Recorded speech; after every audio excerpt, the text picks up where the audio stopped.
यं वर्मा वरुणेन्द्र रुद्र मरुतं स्तम्भन्ति दिव्यैस्तुवै भेर्दै साङ्गपदकर्मोपनिषदै गायन्ति यं सामगा ध्यानावसित तद्गतेन मनसा पश्यन्ति यं योगिनो यस्यान्तं नम विदुषुरासुरगणा देवाय तस्मै नमः। श्रीमच्चन्दन चलचित्र जलपपु शुक्लाम्बरा मल्लिका मालालङ्कटा कुण्डला प्रविलसन् मुक्तावली शोभिता सर्वै ज्ञाननिदान पुस्तकधरा रुद्राक्षमालाकरा वाग्देवी वदनं भजे वसतु मे त्रैलोक्य माता चिरं मुखं करोति वाचालं पङ्गुलं गहते गिरं यत्कृपातमोहं वन्दे परमानन्दमाधवं। नमो भगवते तस्मै व्यासाय मिततेजसे यस्य प्रसादयच्छामि नारायणो कथामिमां नारायणो नमस्कृत नर चैव नरोत्तम देवी सरस्वती व्यास ततो जयमधिरयेत्। अथ सप्तमो अध्याय।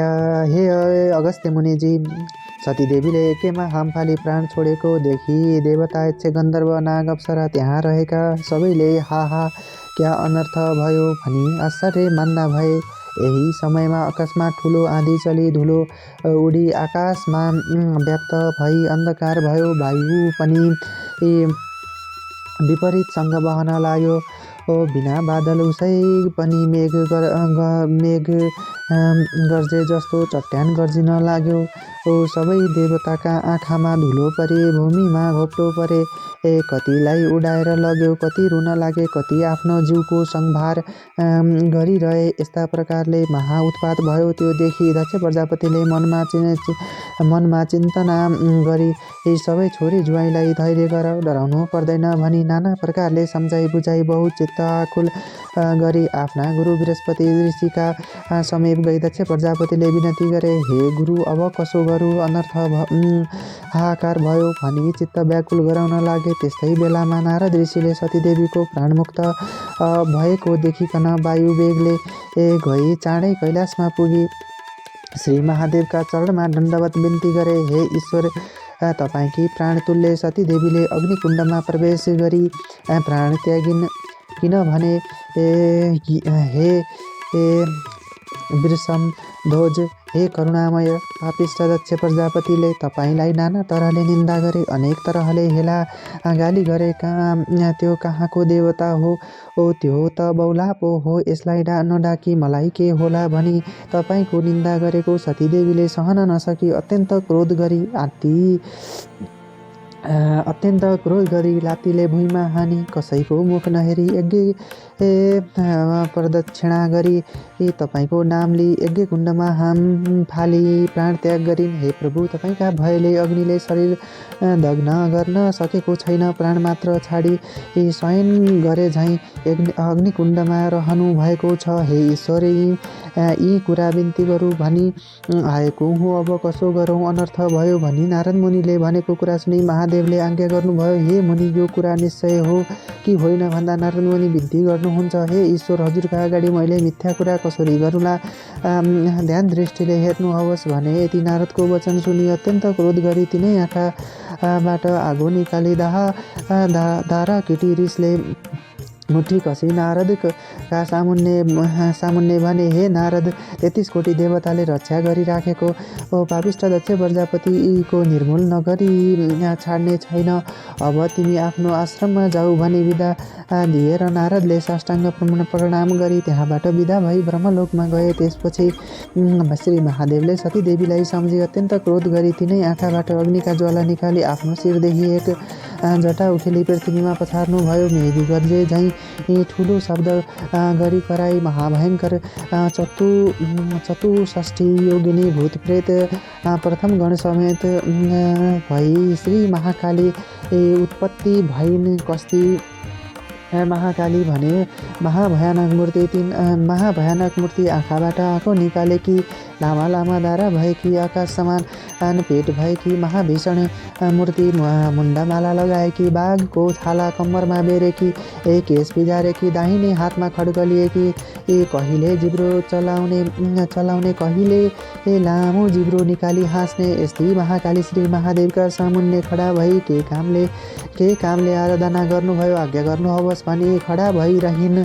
फेरि महादेवले अर्को एक जटा निकाली भुइँमा पछार्दा पृथ्वी डोलायमान गरी सिंहनाद गरे झैँ गरी कराई हजार सूर्यका जस्तो तेज भएकी मुण्डमाला लगाएकी दाहिने हातमा त्रिशूल भएका यस्ता भीषण मूर्ति वीरभद्र महादेवका अघिल्तिर खडा भई महाकाली र वीरभद्रले बिन्ती गर्न लागे, हे ईश्वर, हामीहरूलाई किन आराधना गर्नुभयो, आज्ञा गर्नुहोस् भन्दा महादेव आज्ञा गर्नुहुन्छ। हे वीरभद्र, हे महाकाली, तिमीहरू दुवै अहिले गई 33 कोटी देवताले रक्षा गरिराखेको पापिष्ट दक्ष प्रजापतिको एकघे विध्वंस गरी दक्ष संहार गरी 33 कोटी देवता सबैलाई नाश गरी आओ। हे वीरभद्र महाकाली, मैले यसै कारण तिमीहरूलाई आराधना गरेको हुँ। अब तिमीहरू नन्दी भृङ्गी विषम जोर 64 योगिनी समेत भई कति पनि ढिलो नगरी दक्षको नाश गर्न जाऊ भनी आज्ञा दिई पठाउनु भयो। यति महादेवको आज्ञा सुनि नन्दी भृङ्गी विषम जोर 64 योगिनी भूत प्रेत पिचास सहित भई मेघ गर्जे झैँ सिंहनाद गरी पृथ्वी डोलायमान पारी काल आए झैँ गरी अत्यन्त क्रोध भई महादेवको आज्ञा शिरमा धरी कैलाशदेखि झरे। यिनीहरूको चालामालादेखि पृथ्वीलाई थाम्नै साह्रै मुस्किल पर्यो र पृथ्वी डोलायमान भइन्। 7 समुद्र समेत कम्पित भए, यावत जीवात्मा सबै त्राही भए। यस्ता रहले दक्ष प्रजापतिका यज्ञमा जाँदा भए दक्ष प्रजापतिका यज्ञमा पनि अनेक उत्पात हुन लागे। आकाशमा गिद्ध काल चिल कराई मण्डलाकार भएर उड्न लागे। स्यालहरू दुवै आँखा र मुखबाट आगो निकाली कराई हिँड्न लागे। फेरि रगत वृष्टि भयो, वायु विपरीतले चल्न गयो। यस्तो उत्पात भएको देखि यज्ञमा रहेको सबैले हाहाकार गरी कराई कोही भाग्न लागे। स्वास्नी मानिस केटाकेटी बुढाबुढी भाग्न नसकी भूमिमा घोप्टो परी रुन कराउन लागे। कोही सबैको सम्हार गर्न पछि लागे, कोही के जाने फेरि के उत्पात होला भनी डराई त्राही त्राही भनी कराउन लागे। देवताहरू पनि त्राही त्राही भनी कराउँदै थिए। त्यसै बेलामा महावीरभद्र र महाकालीगण सहित मेघ गर्जे झैँ गर्जी हात्तीका बथानमा सिंह गए झैँ गरी दक्षका यज्ञमा पुगे। त्यहाँ उत्पात उपरान्त यज्ञमा रहेका देवता यक्ष गन्धर्व किन्नर दैत्य नागहरूसँग सिंह जुधे झैँ गरी सङ्ग्राम गरे। त्यो देखि यज्ञमा रहेका दक्षका छोरीहरू देवकन्या, ऋषि कन्या, गन्धर्व कन्या, नाग कन्या, ऋषि, ब्राह्मण बालक, अप्सराहरू त्राही त्राही नारायण नारायण भन्दै कोलाहलयुक्त शब्द कराई यत्रतत्र भागे। कोही भाग्न नसकी लोटी मुन्टाले टेकी माटो खान लागे। कसैको हात भाँची रुन लागे, कसैको खुट्टा मर्की भाँची मूर्छा पडी लडिरहे। विष्णु आदि 33 कोटी देवता यक्ष गन्धर्व किन्नर दैत्यहरूले दक्ष प्रजापतिको निम्ति आफ्नो शस्त्र अस्त्र लिएमा वीरभद्र महाकालीलाई प्रहार गर्न लागे। यस्ता प्रकारले परस्पर भारी युद्ध हुन लाग्यो। दुवैका सेनाले महाघोरसँग युद्ध गरे। आफू सिंहनाद गर्दथे। इन्द्रादि 33 कोटी देवताले वीरभद्र महाकालीलाई अनेकौं शस्त्र अस्त्रहरू प्रहार गरिरहे। उनीहरूले ब्रह्मास्त्र, इन्द्रास्त्र, देवास्त्र, वरुणास्त्र, आग्नेयास्त्र, तोमर, भिन्दिपाल, गदा, खड्ग, मुसल, नागपाशादिले वीरभद्र महाकाली 64 योगिनी नन्दी भृङ्गी प्रथम गण भूत प्रेत पिशाच विषम जोरमाथि प्रहार गरे। यस्ता तरहले आफूहरूलाई प्रहार गरेको देखि वीरभद्रका गणहरू पनि त्रासमय शब्दमा गर्जी फौजभित्र पसी पाइए। जति कागको टाउको निमुठी खाई हात खुट्टा भाँची मुर्कीले हानी रगत छदाई देवताहरूलाई छिन्न भिन्न गरे। हे महाकालीले काल जस्तो खड्कली राता राता आँखा गरी वर्षाको मेघ गर्जे झैँ गर्जी सिंहनाद गरी मृगका फौजमा सिंह गए झैँ सुकेका खरका रासमा आगो लागे झैँ क्षणभरमा विध्वंस गरिन्। फेरि वीरभद्रले आफूमाथि अस्त्र शस्त्र वर्षाएको देखि क्रोधले नन्दी भृङ्गी चतुष्टय योगिनी भूत प्रेत पिशाच प्रथम गण समेत भई शत्रु पक्षका कसैको शिर छुट्याई, कसैको हात पाउ छुट्याई, कसैको रगत पिए, कसैको मासु खाए। रगतले माटी, कोही नाच्न लागे, कोही हाँस्न लागे, कोही दगुर्न लागे। कोटी कोटी देवता दक्ष प्रजापतिका सेना संहार गरे। कोटी कोटी देवता दक्ष प्रजापतिका सेना संहार गरे। रगतले नदी बग्यो, मासुले पर्वत भयो। देवता, यक्ष, गन्धर्व, किन्नर, दैत्य, नाग आदि दक्ष प्रजापतिका सेनाले फेरि महाकाली उपर अस्त्र शस्त्र वर्षाए। तर ती अस्त्र महाकालीमा पर्नासाथ भस्म भइ गए। महाकाली चतुष्ठी योगिनी भूत प्रेत पिशाच प्रथम गणले फेरि दक्ष प्रजापतिका सेना मारिदिए। विषम ज्वरले पनि सबैका शरीरमा प्रवेश गरी अचेष्टा गराए। तब वैकुण्ठनाथ विष्णुले सम्पूर्ण देवता, यक्ष, गन्धर्व, किन्नर, दैत्य, नाग बाँकी रहेका दक्ष प्रजापतिका सेना बिल्कुल अचेष्टा भएको देखि आफ्नो शरीरबाट शीताङ्ग ज्वरो उत्पत्ति गरी सबैलाई चेष्टा गराए। फेरि नाना अस्त्र शस्त्र लिई अग्निका ज्वालामा पुतली आए। जाइ लाग्दा झैँ वीरभद्रमाथि जाइ लागे। वीरभद्रले त्रिशूल उठाई सिंहनाद गरी सुकेका खरमा आगो लाग्दा झैँ क्षणभरमै कोटी कोटी दक्ष प्रजापतिका सेना मारिदिए। कसैका शिर छैन, कसैका पाउ छैनन्। यस्ता देखि कोही रक्षा गर भनी भाग्न लागे। कोही भाग्न नसकी भूमिमा घोप्टो परि रुन लागे। यज्ञ विध्वंस गरी अगाडि जो भेटिन्छन् तिनलाई समाति यज्ञमा हुम्न लागे। वीरभद्रले यस्तो तरहले देवता, यक्ष, गन्धर्व, किन्नर, दैत्य, नाग दक्ष प्रजापतिका सेना मारेको र यज्ञ विध्वंस गरेको देखि विष्णुले अत्यन्त क्रोध गरी राता आँखा पारी नागले श्वास फेरे झैँ सुस्केर फाली अग्निका ज्वाला जस्ता भई बायाँ हातले पाञ्चजन्य शङ्ख बजाई, दाहिने हातले कौमोदकी गदा उठाई संहार कालका रुद्र जाग्दा झैँ वीरभद्रका सेनामाथि जाइ लागे। त्यो देखि देवता, गन्धर्व, दैत्य, नाग दक्ष प्रजापतिका सेनाले धन्य धन्य विष्णु, तिम्रो जय होस्, कल्याण होस् भनी आफ्ना शस्त्र लिई विष्णुका सँग लागि लड्न लागे। त्यो देखि महाकालीले क्रोधले अग्निको ज्वाला जस्तो बडो तेज निकाली खड्ग उठाई चतुष्ठी योगिनी भूत प्रेत पिशाच प्रथम गणले सहित भई सामुन्ने गई लड्न लागिन्। जस्तै ठुलो वायु चल्दा मेघ खण्ड खण्ड भई फाट्दछ, त्यस्ता देवता, यक्ष, गन्धर्व, किन्नर, दैत्य, नाग दक्ष प्रजापतिका सेनालाई 10 दिशा भगाइन्। त्यो देखि विष्णुले निर्धक्कसित वीरभद्रका छातीमा कौमोदकी गदा छोडे। त्यो गदा गयो र वीरभद्रका छातीमा लागि मूर्छा भई भूमिमा परे। फेरि विष्णुले नन्दी भृङ्गी चतुष्ठी योगिनी भूत प्रेत पिशाच प्रथम गणलाई त्राही गराई पाञ्चजन्य शङ्ख बजाई गदा समाति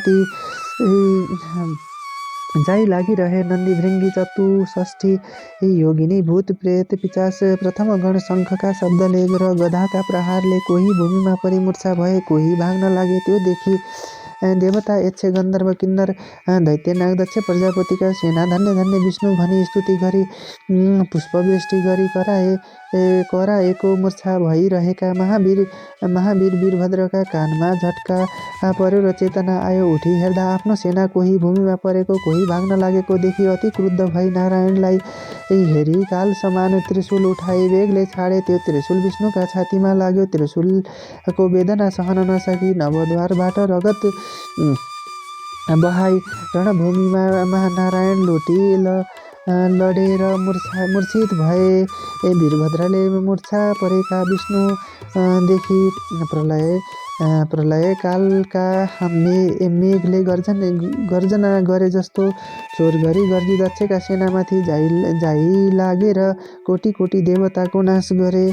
वीरभद्र गर्जेको स्वरले देवताहरू त्राही भई कराएर भाग्न लागे। कोही मूर्छा भई रहेका मुखबाट निस्केको आहको आवाज नन्दी भृङ्गी चतुष्ठी योगिनी भूत प्रेत पिचासका कानमा परी मूर्छाबाट बिउजी खडा भई हेर्दा वीरभद्रले विष्णुलाई मूर्छा पारी देवताहरूको नाश गर्न लागेकोदेखि धन्य धन्य वीरभद्र भनी कोलाहल शब्द गरी दक्षका यज्ञमाथि जाइ लागे। यस्तो तरहले त्यो यज्ञ रणभूमिमा परिणत भयो र बहुतै ठुलो सङ्ग्राम भयो। कस्तो सङ्ग्राम भयो भनौला भने, हे अगस्त्य मुनि, महाकाली र वीरभद्रले दक्षका सेनाहरूमाथि जाइ लागि कुनै देवताको टुप्पी समाती पछाडि खड्ग प्रहार गरी मारे, कसैलाई मुड्कीले हानी ध्वस्त पारे, 64 योगिनीले कसैलाई निमोठिकन पछारे, कसैलाई छातीमा हातले प्वाल पारी रगत पिउन लागे, कसैलाई पक्री यज्ञमा हुमी स्वाहा पारे।